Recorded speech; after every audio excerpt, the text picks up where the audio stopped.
अब next question हम करने जा रहे हैं। अजीत, विजीत एंड सुजीत 3 पार्टनर्स हैं। Are partners in firm sharing profit and losses in the ratio of 5:3:2। ये इनकी ओल्ड रेशो दी हुई है। They decide to share profit and losses in the ratio of 2:5:3।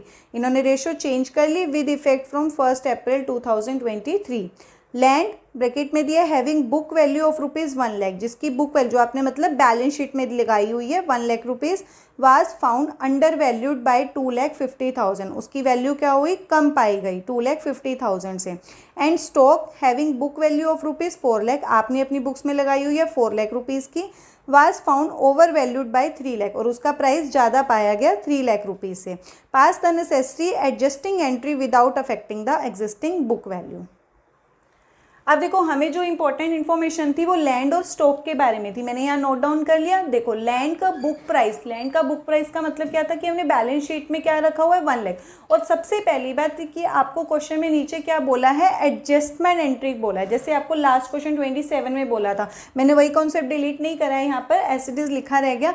Adjustment entry है, मैंने वही सेम आपको फिर से एक्सप्लेन कर देती हूँ कि जब एडजस्टमेंट एंट्री होगी ना, आपको कुछ भी सोचना नहीं है इस चैप्टर में। Change in profit sharing ratio में सबसे पहले आपको एक सिंगल अमाउंट चाहिए। क्या चाहिए, सिंगल अमाउंट। फिर हमें क्या करना है, जो आपको इन्फॉर्मेशन है उससे आपको प्रॉफिट या लॉस से आपका सिंगल अमाउंट निकल के आएगा। अब सिंगल अमाउंट या तो पॉजिटिव होगा या फिर नेगेटिव होगा। तो हम सबसे पहले हम यही करते हैं। लैंड हमारी क्या होती है, एसेट है। अगर एसेट इंक्रीज होती है, अपर की ओर साइन है तो इसका मतलब इंक्रीज, तो हमें प्रॉफिट होगा। और अगर डिक्रीज होती है एसेट का प्राइस तो वो क्या होगा, लॉस होगा। सेम ऐसे लाइबिलिटी का होता है। लाइबिलिटी का प्राइस अगर इंक्रीज होगा तो हमें लॉस हो जाएगा, और अगर उसका प्राइस डाउन हो जाता है तो हमें प्रॉफिट हो जाता है। अब लैंड क्या है, दोनों ही हमें एसेट दी हुई हैं।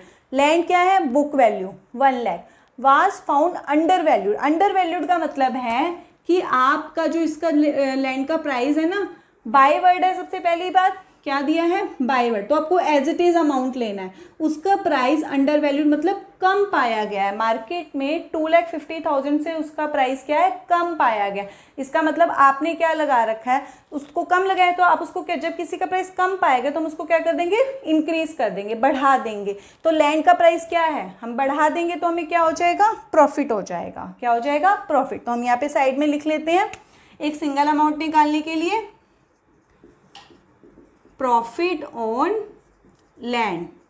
कितना प्रॉफिट होगा, बाय वर्ड है ना, तो एज इट इज पूरा अमाउंट, हम डिफरेंस नहीं निकालेंगे। जब बाय वर्ड होता है ना और हमें अमाउंट दिया होता है तो हम एज इट इज अमाउंट ही लिख देते हैं, हम डिफरेंस नहीं लाते। इसका मतलब है कि आपका प्राइस जो है, आपने ना 2,50,000 से ही क्या कर रखा था, उसको कम लगा रखा था। जैसे कि एक एग्जांपल लेते हैं, मान लो आप कोई चीज़ है, किसी चीज़ का बिजनेस कर रहे हो, आपने एक लैंड है, मान लो एक फ्लैट ही है, ठीक है, आपने उसको बेचना है, ठीक है, आपने उसका आपने जो प्राइस लगाया कि आपने सोचा कि वो जो है बिक जाएगा, मान लो 1,00,000 रुपीज़ में बिक जाएगा आपका जो फ्लैट है।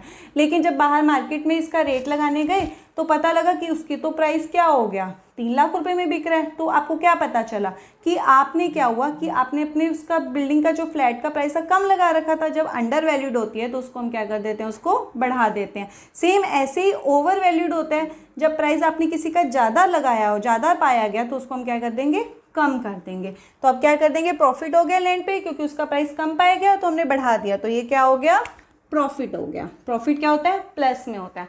अब स्टॉक का प्राइस क्या है बुक वैल्यू में, 4,00,000 रुपीज़, ठीक है। अब वाज फाउंड ओवर वैल्यूड, ज़्यादा पाया गया। आपने तो अपने दुकान में क्या क्या रखा था, शॉप का प्राइस 4,00,000 रुपए लगाया, ठीक है, 4,00,000, लेकिन बाहर मार्केट में जब गए तो उसका प्राइस 3,00,000 रुपए से ज़्यादा पाया गया, तो हम स्टॉक का प्राइस क्या कर देंगे, कम कर देंगे। स्टॉक क्या है, एसेट होती है। जब एसेट क्या होती है, कम होती है, तो हमको क्या होता है, लॉस हो जाता है। बाय वर्ड है ना, तो एज इट इज अमाउंट लिख देंगे, तो क्या हो जाएगा, लॉस ऑन स्टॉक। तो क्या हो जाएगा, ब्रैकेट में लगाएंगे, 4,00,000 था, अब 3,00,000 से क्या हो गया, ज़्यादा, तो उसको कम कर देंगे, एज इट इज अमाउंट लिखेंगे। हम क्या करेंगे, डिफरेंस नहीं निकालेंगे, तो ये माइनस हो जाएगा। 2 ही थे, अब इसका हम टोटल करेंगे, पॉजिटिव आएगा या नेगेटिव। ये पॉजिटिव 2,50,000 है और नेगेटिव ज़्यादा है, तो आंसर किस में आएगा, नेचुरली नेगेटिव में आएगा। कितना आया, 50,000। तो ये क्या हो गया हमारे लिए, लॉस ऑन रीवैल्यूएशन। क्या हो गया, लॉस ऑन रीवैल्यूएशन, 50,000 का क्या हो गया, लॉस। अब हमें इसी की एडजस्टमेंट एंट्री करनी है। अब क्या करेंगे एडजस्टमेंट एंट्री के लिए, अब देखो मैंने क्या बताया था, अगर नेगेटिव में आंसर आता है तो हम कौन सा फॉर्मूला अप्लाई करेंगे, गेनिंग रेशो का। गेनिंग रेशो का फॉर्मूला अप्लाई करेंगे। गेनिंग रेशो का फॉर्मूला क्या होता है, गेनिंग रेशो का फॉर्मूला होता है new ratio minus old ratio. अब हमारे 3 पार्टनर्स थे, उसको देखते हैं। अब देखो अजीत, गेनिंग रेशो का फॉर्मूला लगाएंगे, हमें 3 पार्टनर्स ही थे, अजीत, विजीत और सुजीत। तो अब सबसे पहले उसके न्यू रेशो लिखेंगे। मैं एक एक वर्ड लिखती हूँ, अजीत, विजीत एंड सुजीत, ठीक है। आपको लेकिन पूरा लिखना है। अजीत का क्या है, हमने फॉर्मूला कौन सा लगाना है, गेनिंग का। न्यू रेशो क्या है इनकी, 2 अपॉन में टोटल कर लो, 2 + 5 7 + 3 10, ठीक है। और उसका न्यू का, इसका 5/10 और इसका 3/10, ये हो गई न्यू। अब इन तीनों की ओल्ड रेशो माइनस कर दो। ओल्ड रेशो क्या है इसकी, 5, टोटल इसका भी 10 है, तो 5/10, 3/10 और 2/10। अब देखो हम ऐसे डायरेक्टली ही माइनस कर सकते हैं क्योंकि सबका नीचे का डिनोमिनेटर क्या है, सेम है। तो 2 - 5 तो क्या आ जाएगा, -3/10, इसका 5 - 3 2/10, इसका 3 - 2 1/10। अब एडजस्टमेंट एंट्री का रूल क्या है, हमें ये अब सबसे पहले ये आपको पता लग गया था कि हमें गेनिंग रेशो का फॉर्मूला क्यों अप्लाई किया, क्योंकि हमारा जो टोटल आया था वो नेगेटिव। और ये क्वेश्चन जो है वेरी इंपॉर्टेंट है क्योंकि इस सेशन में ये ऐड ऑन हुआ है, लास्ट ईयर की बुक्स में कहीं पर ये क्वेश्चन नहीं मिलेगा आपको। अब क्या करना है आपको, मैंने एडजस्टमेंट एंट्री का रूल किया, जिस पार्टनर का नेगेटिव में आएगा उस पार्टनर को जर्नल एंट्री में क्या कर देना है, डेबिट, और जिस पार्टनर का पॉजिटिव है उस पार्टनर को क्या कर देना है, क्रेडिट। अब नेगेटिव कौन आया, इसमें सिर्फ ए आया, नेगेटिव कौन आया, ए आया, और बी, वी और एस मतलब विजीत और सुजीत क्या है, पॉजिटिव है, तो हमारी जर्नल एंट्री बन जाएगी। क्या करेंगे, अजीत कैपिटल अकाउंट डेबिट, और बाकी के 2 पार्टनर क्या हो जाएंगे, क्रेडिट हो जाएंगे क्योंकि दोनों पॉजिटिव आए हैं। 2 Vijit capital account and 2 Sujit capital account. अब आता है अमाउंट। अब अमाउंट जैसे पहले उनके जो जो आपने जैसे डाला है, ए को नेगेटिव, अजीत को हमने नेगेटिव था, डेबिट डाला, तो सबसे पहले इनके शेयर डाल दो यहाँ पर तीनों के। अजीत का शेयर क्या आया, 3/10, तो 3/10 कर दो। इसका क्या आया विजीत का, 2/10, और इसका क्या आया, 1/10।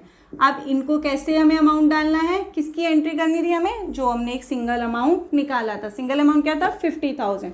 सबको इसको साथ 50,000 को कैलकुलेट कर दो। अब इसको काटेंगे तो इसका कितना आया, 15,000 डेबिट। ये दोनों क्रेडिट है तो इनका अमाउंट क्रेडिट में जाएगा। इसका कितना आया, 10,000, और इसका कितना आया, 5,000, ठीक है। ये हमारी जो जर्नल एंट्री थी वो कब बनी, 2023 1 अप्रैल। अब यहाँ नरेशन लिख देंगे, बीइंग एडजस्टमेंट एंट्री पास। यहाँ पर हमारा क्वेश्चन कंप्लीट होता है।